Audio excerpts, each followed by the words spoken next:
बड़े विषय को उठा के हम चले हैं, उसके लिए 2-3 दिन पर्याप्त नहीं है। तो इसके विकल्प हमें तलाशने होंगे, अपने प्रयास खुद भी करने होंगे।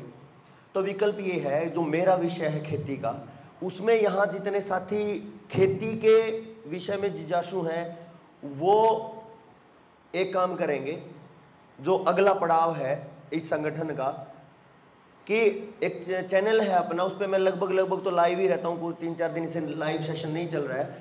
उसको एक बार अगर किसी ने सब्सक्राइब नहीं किया तो अभी कर लो फ़ोन निकाल के, नेचुरल इंडिया हेल्दी इंडिया। सुशील भाई की तरह डिटेल में हेल्थ रिलेटेड तो नहीं, लेकिन कुछ हेल्थ का भी मिलेगा, बाकी काफ़ी अच्छे तरीके से खेती पे चर्चा मिलेगी।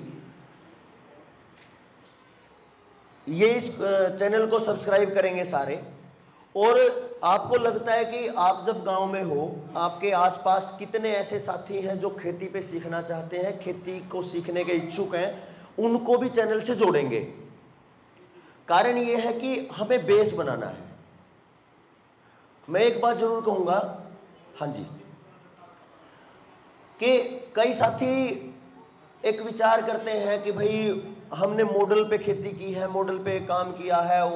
अलग अलग जितने भी योद्धा हैं इस समय समाज के, सुभाष पालेकर जी जैसे, भारत भूषण त्यागी जी जैसे, ऐसे बहुत हैं। तो मेरा जो अपना विचार है वो ये है, उनके मॉडल लाखों कमाने के लिए हैं साल में, लेकिन गिने चुने मॉडल दिखते हैं। हरियाणा में शायद 2-3 हैं, और सबसे ज्यादा प्रशिक्षण में जाने वाले हरियाणा के किसान हैं, उनके जो प्रशिक्षण सत्र हुए हैं। तो इसमें एक बात समझने की है, जो यहाँ बैठे हैं वो सामान्य वर्ग जो है समाज को, उससे कुछ ऊपर है। वो सामाजिक मनोविज्ञान को और जो मास लेवल पे जो मेंटल लेवल है उसको समझने के लिए है। तो हमें ये समझना पड़ेगा कि अगर ये परिणाम नहीं आ रहे हैं तो क्यों नहीं आ रहे हैं। और मेरी ये जो समझ बनी है वो ये बनी कि एक समाज है, उसके ऊपर लगभग 50-60 साल एक प्रयास किया गया है हर तरीके से उसको अपने नेचुरल सिस्टम को से तोड़ने का। अब उससे वो टूटा है, और 50 साल 60 साल में आज वो ऐसी जगह पे है कि अगर किसी को 1 कट्टा यूरिया का भी फेंकना है तो बोलेगा मजदूर से फंकवा दो, मजदूर खाद मार देगा, 50 रुपये ले लेगा। इस हद तक हमारा जो किसान है वो मशीनीकरण के कारण और रासायनिक खादों के कारण इस हद तक आ गया कि वो काम करने से बचता है। तो ऐसी स्थिति में आप बोलो कि ऐसा मॉडल जो 18 घंटे मेहनत मांगता है वो कैसे सफल होगा? वो नहीं हो पाएगा। तो उसके लिए क्या है, मैं इसको एक उदाहरण के तौर पे आपको बताऊं। एक गाड़ी चल रही है, कोई गाड़ी वाला चल रहा है, 100 की स्पीड पे है वो, और मुझे पता चला जब वो मेरे बराबर से निकला कि इसका तो बोनेट खुला है, जैसे कई बार मैं चर्चा करता हूं। अब अगर काफी स्पीड में गाड़ी है और बोनेट खुला है तो किसी टाइम भी हवा के दबाव में उसका शीशे पे आ सकता है। तो क्या मैं उसको एकदम से बोलूं रोक और यू टर्न मार? ऐसा हो सकता है? 100 की स्पीड में तो ऐसा नहीं हो सकता। तो बात यह है कि जब समाज किसी गति से चल रहा है तो उसी गति पे हमें चलना पड़ेगा एक कुछ समय के लिए। अगर मेरी गाड़ी में बैठे हुए मुझे आभास हुआ कि उसका बोनट खुला है तो मुझे उसकी गाड़ी के साथ में 100 की स्पीड में अपनी गाड़ी दौड़ानी पड़ेगी। अब जब दोनों साथ में आएंगे तो मैं उसको बोलूंगा कि थोड़ा ध्यान दो, स्पीड कम करो।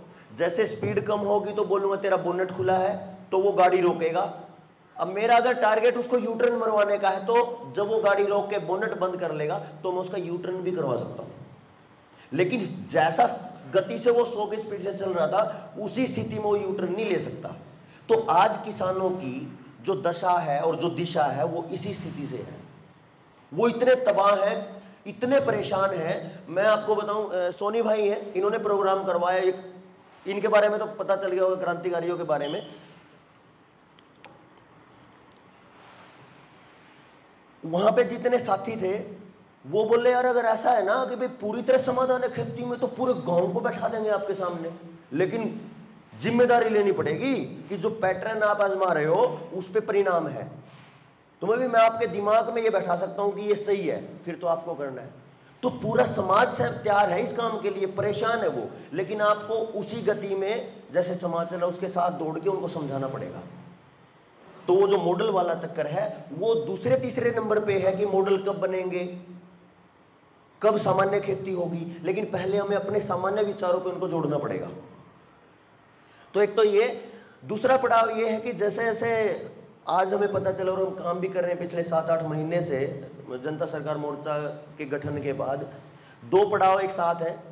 हमें केवल हवा में बातें तो करनी नहीं जैसे हम कर रहे हैं, संगठन कब की बढ़ोतरी भी और धरातल पे काम भी।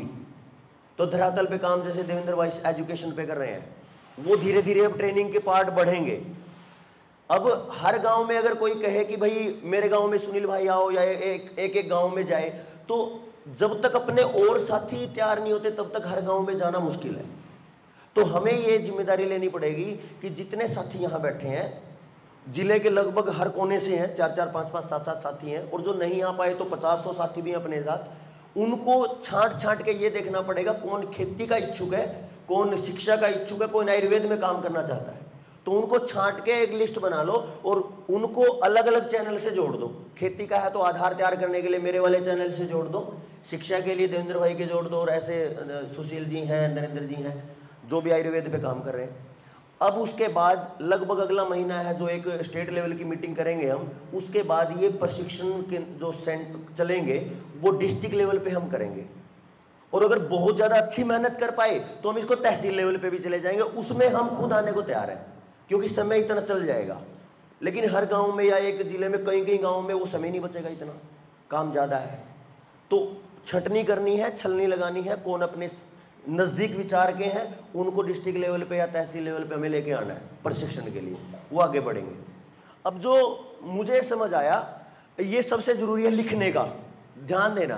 पहले मैं इस पे कुछ ड्रॉ करूँगा, आप उसको लिख लेना, ज़्यादा लंबी चर्चा नहीं है।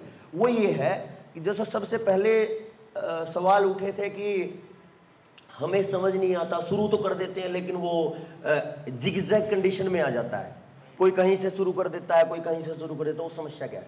मैं कुछ आपको बुलेट पॉइंट्स जो देवेंद्र भाई बोलते हैं ना, अलग अलग 4-5 विषय हैं जो समाज के हैं इस टाइम, उस पर मैं कुछ लिखवाना चाहूँगा, बताऊँगा, आप उसको लिखना।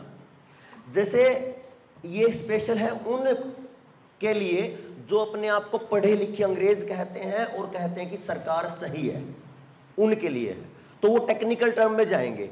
टेक्निकल टर्म क्या है, इस पे चमक तो नहीं लग रही, दिख रही है ना, ठीक है, ये बंद कर दो, चलो पता चल जाएगा क्या है। एक खेती का विषय है, और खेती का विषय क्या है, आज की स्थिति वर्तमान में।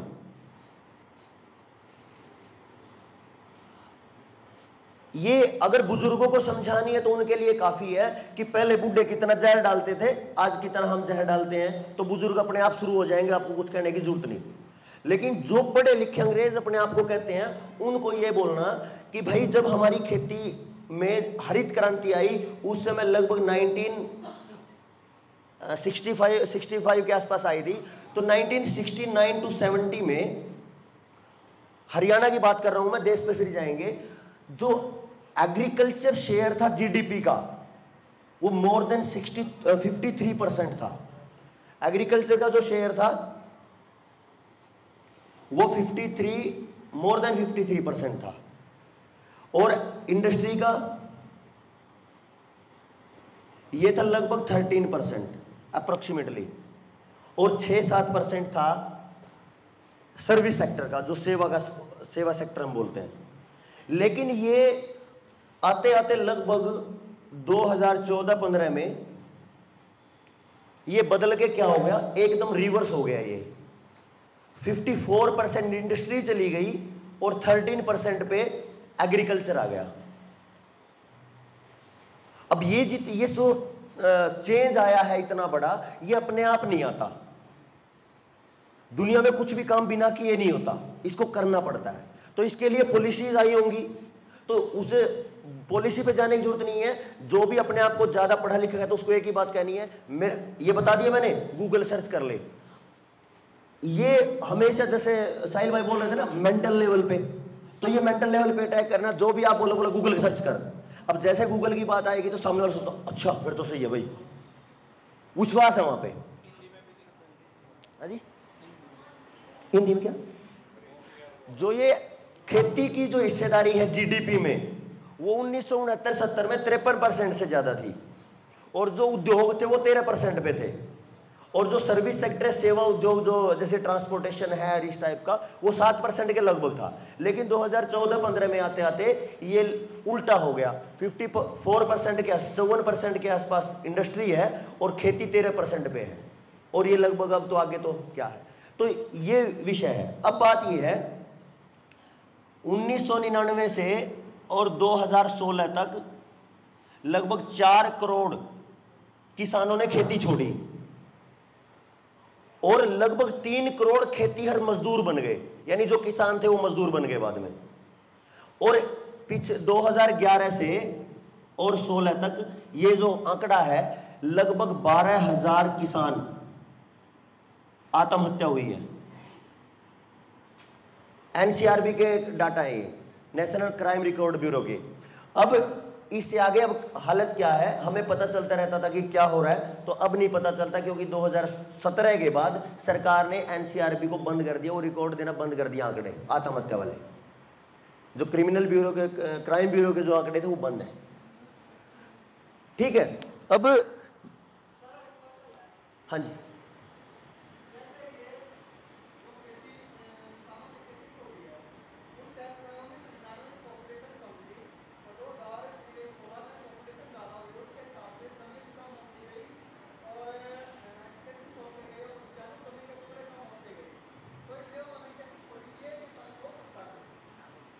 एक बैठी सही, ये सवाल सही है भाई का, कि जैसे लोग कह रहे हैं ना कि पहले जनसंख्या कम थी और अब जनसंख्या बढ़ गई है। इस सवाल का जवाब संजीव भाई ने कल दिया था कि अगले जितनी जनसंख्या अब है उससे 3 गुना ज्यादा प्रोडक्शन पड़ा है, तो वो तो समस्या नहीं थी।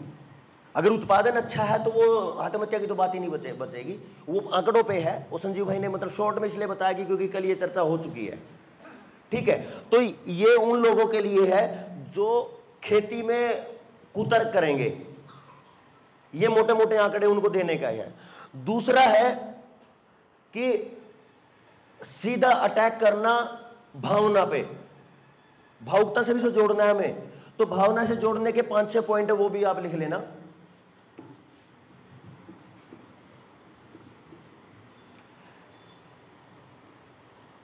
एक स्कीम आई ICDS, integrated child development scheme, बच्चों के इंटीग्रेटेड यानी समग्र विकास की एक योजना, हर तरीके से विकास करेंगे। और ये विकास कैसे हुआ कि वहाँ पे सबसे पहले डबल रोटी और ये जो ब्रेड, जो मतलब कि सड़ी हुई चीज़ें थी, वो देना शुरू किया विकास स्वास्थ्य के नाम पे। तो ये जैसे ही आया तो पहले नंबर पे बाल विकास मंत्रालय बना। पॉइंट लिखते रहना, उसमें टाइम लगेगा, वैसे लिखते रहो। दूसरे नंबर पे जो उसी समय एक और सिस्टम बना, 1 2 3 4 ऐसे लिखेंगे। एक नारा आया, बड़ा परिवार दुखी परिवार, छोटा परिवार सुखी परिवार। ये आपको मतलब एक बुलेट पॉइंट लिखने हैं और उनको बस सामने बताने कि ऐसा क्यों था। बड़ा परिवार दुखी परिवार, सुखी छोटा परिवार सुखी परिवार, ये हर जगह हमने देखा। उसके देखने के बाद क्या हुआ, एक तरफ हरित क्रांति आई, खेती का नाश हुआ, दूसरी तरफ इंडस्ट्री को बढ़ावा दिया, तो गांव के युवाओं को बाहर निकालने का प्रोग्राम किया, तो खेती में घाटा। और उधर से एक विचार कर दिया कि नौकरी अच्छी तो युवा निकले, और युवा जब निकलेंगे और सुबह किसी भी बड़े शहर में रहेंगे तो बड़ा परिवार तो दुखी परिवार उनके लिए होने वाला है, क्योंकि इनकम नहीं है। तो पैरेलल में सिस्टम बनाया गया।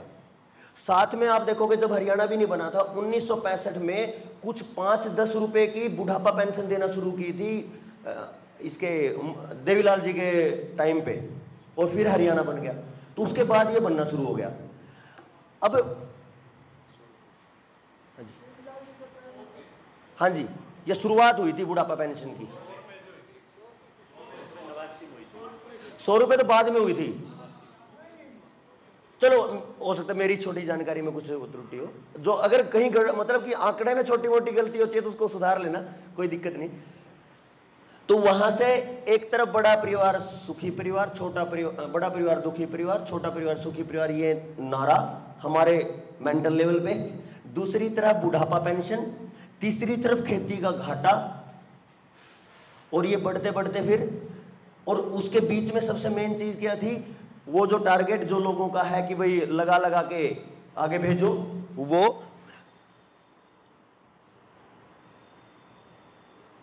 और उसी समय हरियाणा में तो कम चला ये, लेकिन उसी समय चले वृद्धाश्रम।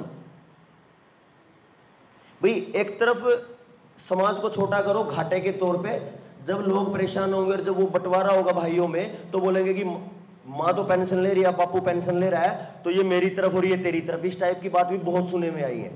तो उसी साथ में कि जहां जहां ये स्थिति आएगी वहां पे ये काम भी होगा कि वृद्धाश्रम बनाओ। गांव खोल तो गांव गांव दिए थे हरियाणा में भी, लेकिन वो चले नहीं ज्यादा। साथ में जब बच्चों का इंटीग्रेटेड ये जो डेवलपमेंट हुआ, उसी के साथ में अभी अपडेटेड जो वर्जन है, जैसे अंग्रेजों का है कि वहाँ पे माँ बाप ना संभाले तो बच्चों को वो अनाथालय में पालेंगे, वैसा भी सिस्टम बनाया इन्होंने। हर इनको कहते तो हैं कि बच्चों के संभालने का केंद्र हर डिस्ट्रिक्ट पे है। तो लगभग उसके आगे जो सबसे बड़ी बात आई, उसको कहा गया परिवार नियोजन।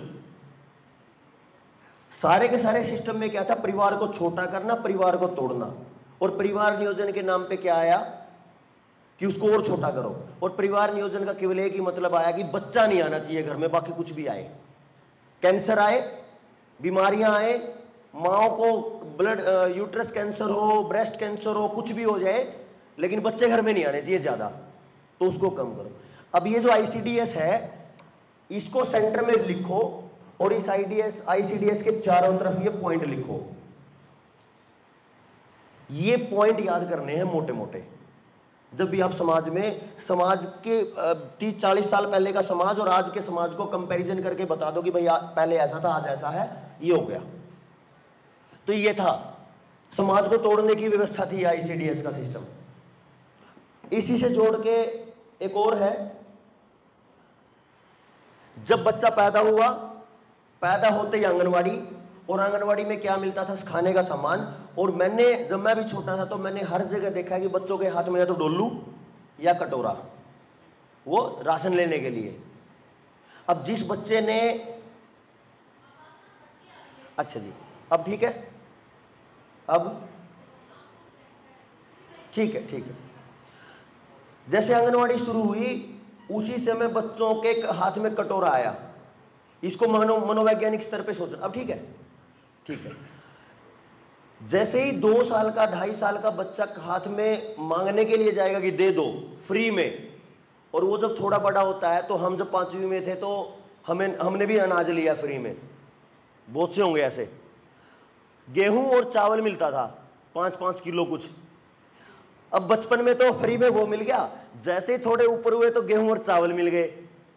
और उसके बाद इन्होंने 5-7 साल वो सिस्टम चलाया। उसके बाद चला दिया मिड डे मील, वो भी फ्री में खाना। अब जैसे मिड डे मील से ऊपर 10वीं के बाद जाते हैं और जिसने बीए कर ली, फिर बेरोजगारी भत्ता। जैसी बेरोजगारी भत्ते को 10-20 साल अगर ले लोगे, तब तक 40-45 की उम्र पार हो जाएगी, तब तक बुढ़ापा पेंशन का टाइम आ जाएगा। एक व्यक्ति जो जन्म से लेके और 60-70 साल तक मांग रहा है, वो कभी स्वाभिमानी भगत सिंह नहीं हो सकता। और एक और कमाल, जिसकी घर की हालत हुई, उसको अगर सरकार ने कमरा बना के दे दिया, तो जितना बड़ा कमरा उससे बड़ा बीपीएल का वो लिख दिया, आदमी अपने बेइज्जती में मर जाए। वहां पे बीपीएल के वो लिखे रहते हैं ना स्लोगन से, पूरा 3 रंग का एक झंडा सा बनाकर उस पर बीपीएल लिखते हैं स्पेशल। तो सबसे बड़ा ये जो षड्यंत्र था कि बचपन से ही ऐसी मानसिकता बनाओ जो आज हो गई है फ्री में। अरे सरकार फ्री में 6,000 दे रही है, अरे सरकार फ्री में पेंशन दे रही है, सरकार फ्री में ये दे रही, मतलब फ्री के चक्कर में, और सब ने ये पकड़ ली। अब जो नया बना है, देवेंद्र भाई बोलते हैं ये पंजाब में बन गया, अभी उसने भी यही राह पकड़ ली। तो ये स्वाभिमान पे चोट की बात थी। आप स्वाभिमान से जोड़ो किसी के भी, और खासकर ये जब आप थोड़े से पुराने समाज में जाओगे, हमसे पहली पीढ़ी और उससे पहली पीढ़ी, यानी पिताजी और दादाजी वाली पीढ़ी, उनके बीच में जब ये बात करोगे तो वो आपके साथ बहुत ज्यादा कनेक्ट होंगे। और जितना मैं ये मैटर आपको अगली 10 मिनट में बताने वाला हूं वो आपको 1 घंटे की चर्चा के लिए, 1.5 घंटे की चर्चा के लिए पर्याप्त होगा। ढूंढ के नहीं लाना। वैसे एक ही चीज है जो मैं आपको बता रहा हूं, इसको पैटर्न में लिख के और 2-4 बार डिलीवर कर लेना। अगर सभा में भी डिलीवर नहीं कर सकते किसी गांव में, तो आप अपने मोबाइल के सामने कर लो 2-4 बार, तो एक रूटीन पैटर्न आ जाएगा सारा। जिसकी सबसे ज्यादा जरूरत है, यहां की एनर्जी में कोई लेवल ही नहीं है, बियॉन्ड द लिमिट यहां एनर्जी है समाज के लिए काम करने वालों की, लेकिन ये पैटर्न एक बार पकड़ना पड़ेगा।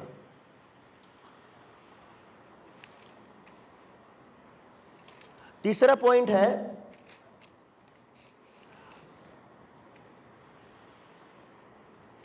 कोरोना से रिलेटेड। बीच में अगर आप एक चार्ट बनाते हो तो बीच में कोरोना लिख लो।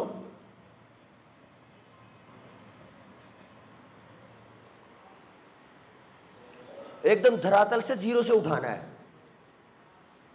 अगर कोई बहुत ज्यादा पढ़ा लिखा हो तो उसके साथ आर्थिक बात करो, वो आप मिल जाएगी आपको गूगल पे सारा, कहां से कितना फ्रॉड हुआ, कहां से कितना खर्च हुआ, कितने की ये RT-PCR किट आई, क्या वो सारा मिल जाएगा। लेकिन जो केवल सुन के और सामान्य तौर पे कॉमन सेंस जिंदा रखने वाले लोग हैं उनकी बात है।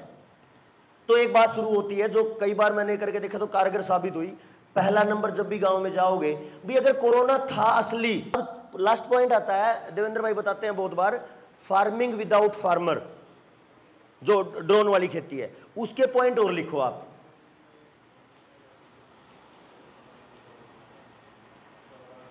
यह है कि जब से खेत में केमिकल पड़ा बीमारियां आई, और बुजुर्ग अगर बैठे हैं तो वो आपकी बात से एकदम सहमत हो जाएंगे, दूसरों को तो कहने की जरूरत नहीं पड़ेगी। जैसे ही केमिकल आया तो बीमारियां आई, खर्चे बढ़े तो घाटा आया। दूसरे नंबर पे पूरी तरह बीज पे कब्जा हो चुका है, एक बात। दूसरा पॉइंट, पहला बीज पे कब्जा,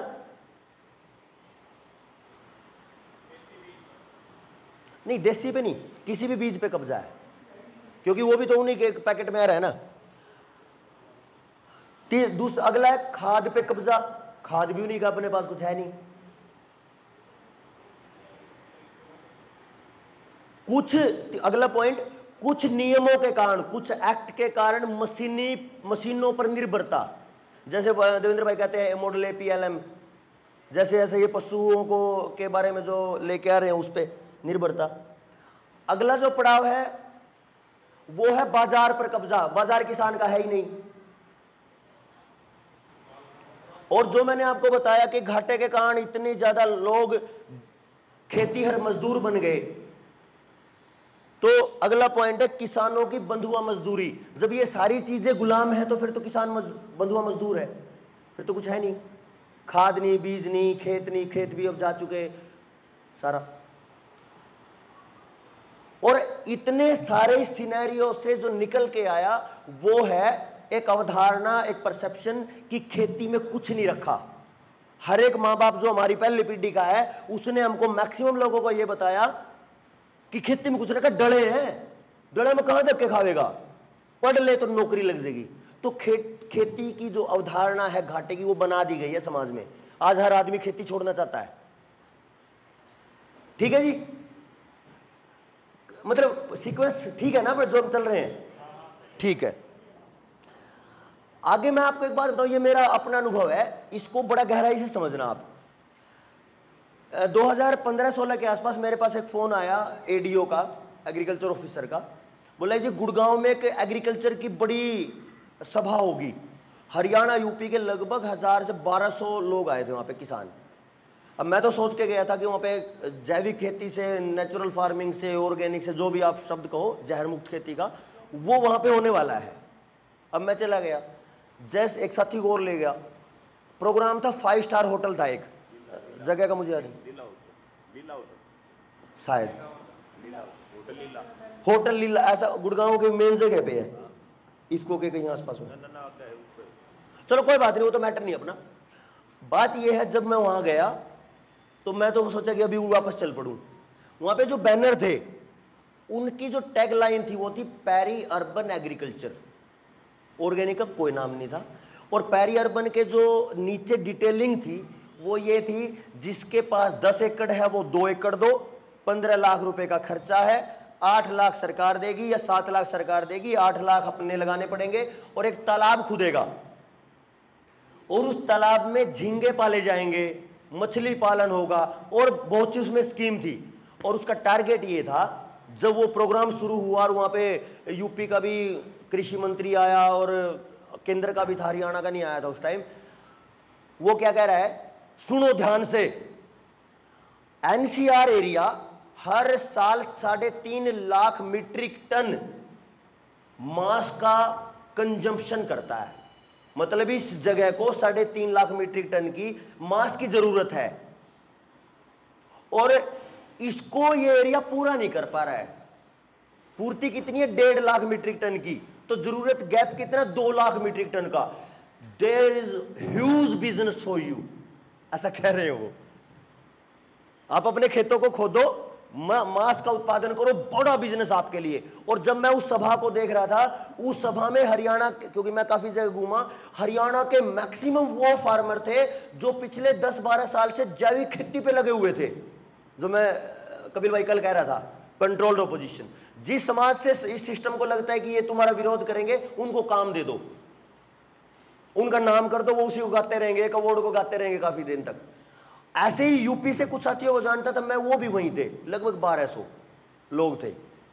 अब जैसे ही मेरे को ये समझ आया, तालाब खुदने वाला और झींगा पालन वाला, थोड़े दिन पहले एक खबर छपी थी कि इंडो इजराइल प्रोजेक्ट के अंदर, ये भी बुलेट पॉइंट्स हैं, ये लिख सकते हो इसको, इंडो इजराइल प्रोजेक्ट आएगा, वो तालाबों को साफ करेगा।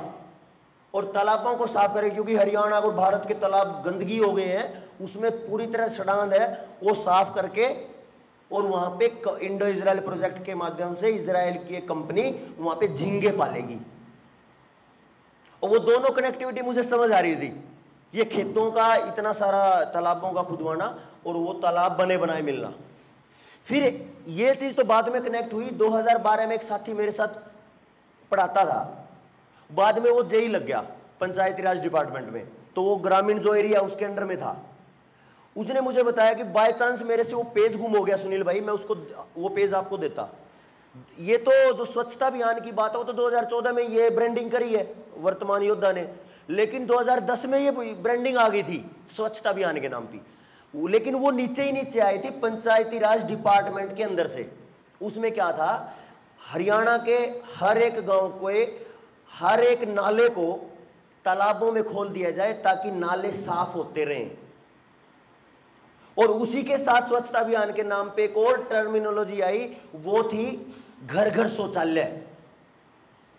अब घर घर शौचालय, उसके साथ में एक और काम था पिछले 20 साल से जो हुआ, जितने गोचरान थी, जितने झाड़ी झंकार थे गांव के आसपास में, जब लोग सुबह सुबह उठ के अपने कार्यक्रम के लिए जाते थे सुबह के, वो खत्म कर दिए, उसको जोड़ दिया। ये बुलेट पॉइंट्स है सारे, लिखते रहना ये। उसको जोड़ दिया आपकी इज्जत से।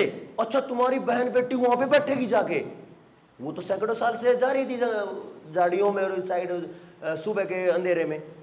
जैसे कल वैद जी बोल रहे थे ना कि जो 6 बजे जाता बोला है पागल, दोपहर में जा रहा है घूमने, तो अंधेरे अंधेरे में जाते थे सब। वहां से उनको खत्म करना, जैसे ही वो सारा सिस्टम खत्म हुआ, उससे जुड़ा इज्जत बेइज्जती का सिस्टम, और उस इज्जत बेइज्जती को जोड़ के तालाबों को खत्म करने का जोड़ दिया नालों से। और नाले जुड़े किससे? हर घर की टॉयलेट से। तो आज हर घर की टॉयलेट नाले में, और वो सारा नाला आपके तालाब में है, और वो तालाब आप गंदगी का ढेर है, उसकी सफाई के लिए झींगा पालन और ये जो पेरी अर्बन एग्रीकल्चर ये चल रहा है। क्लियर हुई होगी काफी बातें? लिख रहे हो ना सारे? ठीक है जी, आगे चले। 2 पॉइंट और बच गए बस। और इसको आप है ना मांसाहार से भी जोड़ सकते हो कि समाज को कैसे मांसाहार की तरफ बढ़ाया जा रहा है। जैसे, हाँ जी,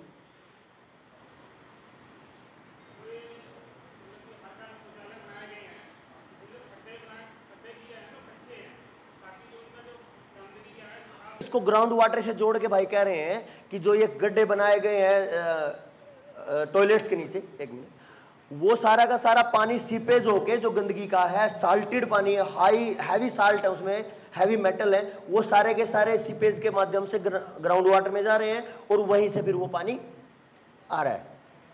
हाँ जी, आप क्या कह रहे थे?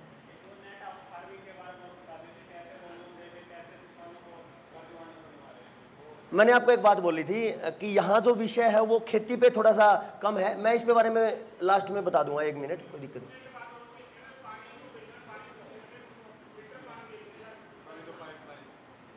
इतनी तो मतलब मैं तो मोटे मोटे पॉइंट बता रहा हूँ, बाकी तो सारे आपको पता है। हाँ बहन जी,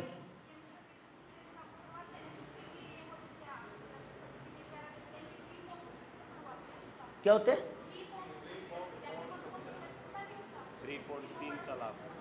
अच्छा, 3 तालाब बनवाते हैं मधुमक्खी के आकार में। हाँ,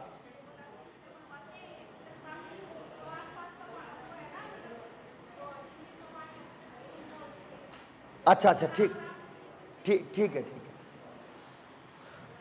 इतना क्लियर है अभी तक?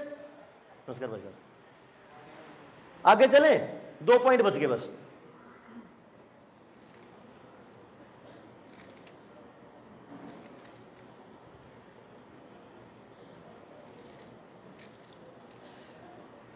चलो एक ही पॉइंट है, 2 भी नहीं, एक है खेती के बारे में ही ये पॉइंट है, क्योंकि ज्यादातर समाज का जो वर्ग है वो खेती से जुड़ा हुआ है। तो जितने पॉइंट मैंने बताए लगभग आपको 60-70 पॉइंट बता दिए होंगे मैंने 4-5 टॉपिक पे, इन्हीं के चारों तरफ पूरा सिस्टम घूमेगा। समाज, इससे बाहर समाज की समस्या नहीं है, खेती हो, स्वास्थ्य हो, जितना भी अब हमने जो 2 दिन में चर्चा करी है।